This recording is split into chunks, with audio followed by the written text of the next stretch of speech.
Good morning. Happy Friday to you. Thank you for joining us here at the First Alert Desk on Atlanta News First Plus. As you can see, a beautiful day in Metro Atlanta. We have First Alert forecast with Rodney Harris coming up here in just a couple minutes. We're going to get you caught up on your weekend forecast and everything that you can expect out of that. But first, I want to take this time and get you into some of your top stories. Starting out in Coweta County, this shooting involving deputies with the Coweta County Sheriff's Office. The Sheriff's Office says that one of its deputies was involved in a shooting after law enforcement spent hours on the scene along Hawthorne Drive. This is some of the video that we got earlier this morning.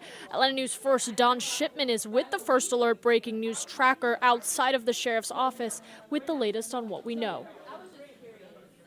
This all started with a family argument. Authorities say that they were dispatched to Hawthorne Drive.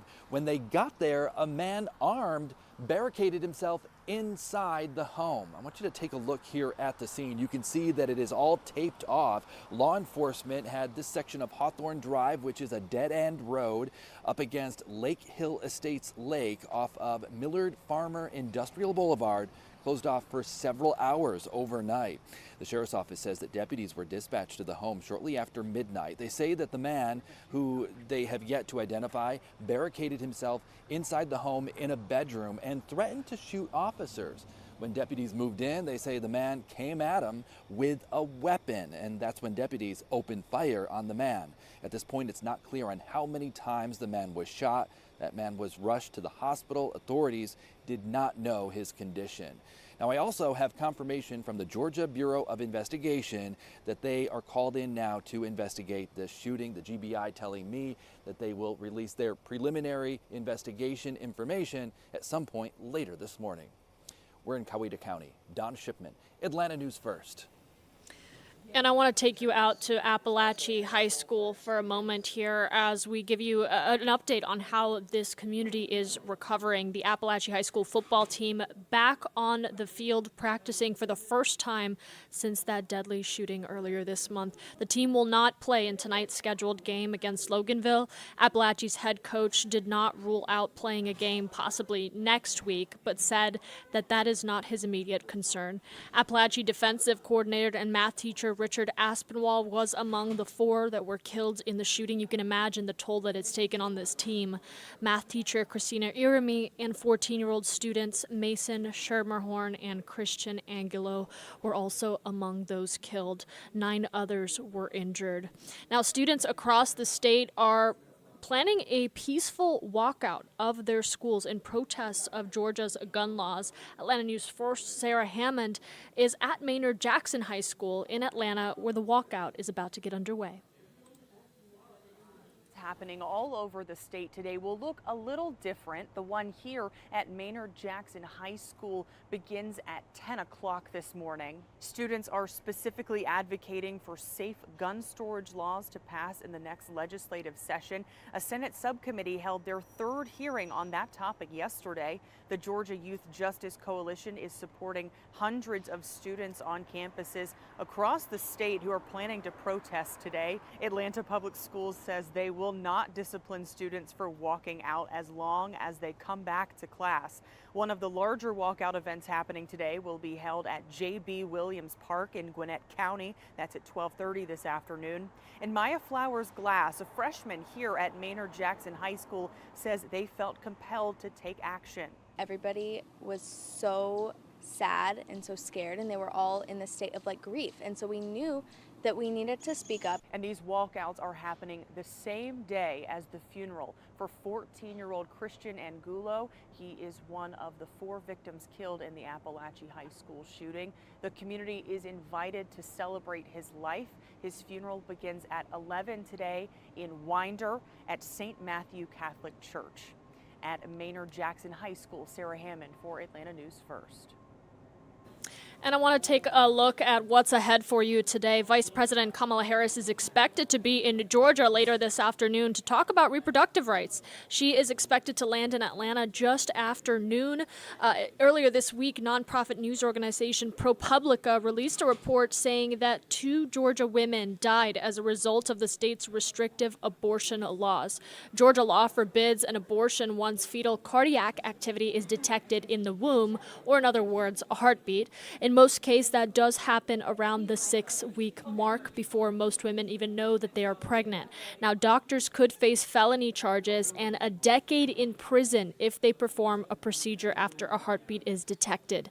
Meanwhile, Governor Brian Kemp defends our state's abortion law, saying that though it is one of the most restrictive in the country, it has established clear expectations for medical emergencies like when a mother's life is at risk.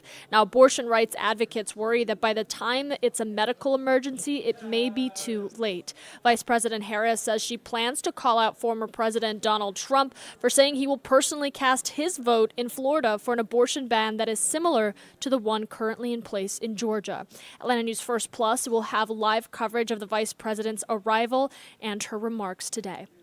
All right. It is Friday, so let's lighten the mood for you a little bit. I want to give you some better news. Atlanta Dream making us proud here in the Peach State. We've got to give it up for them. For the second year in a row, the Dream are headed for the playoffs.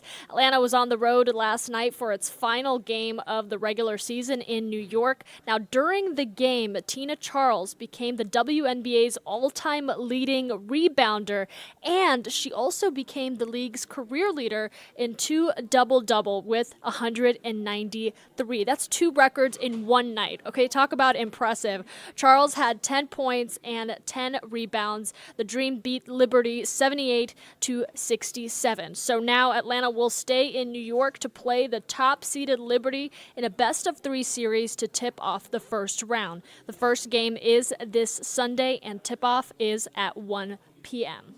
So a lot of cheering on to do this weekend, and a beautiful forecast from what I can see. First Alert meteorologist Rodney Harris is here with a look at what you can expect. Hey, Maria, it's like summer this weekend, a little taste of summer, even though fall technically starts on Sunday. Certainly not feeling like that. 90s are back in the forecast today, and that will remain the case not only today, but really like through the beginning of next week. So that is our story this weekend. It's all about the heat. Hello, happy Friday, everybody. I'm First Alert meteorologist Rodney Harris.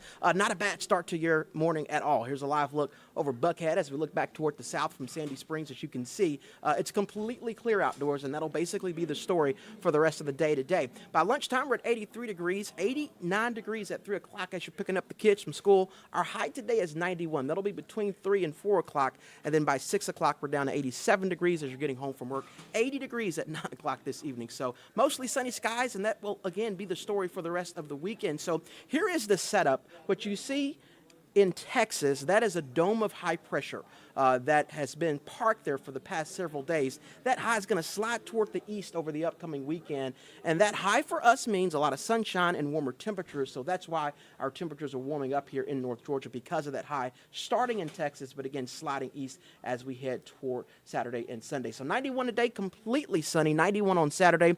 As a reminder, Sunday is the first day of fall, 92 degrees. We're supposed to be at 83 this time of year, so almost 10 degrees above average, and even for the beginning of next week, we'll keep those temperatures in the upper 80s to low 90s. Our next best chance of rain in Metro Atlanta won't come until Wednesday into Thursday as a cool front starts to get close to the area.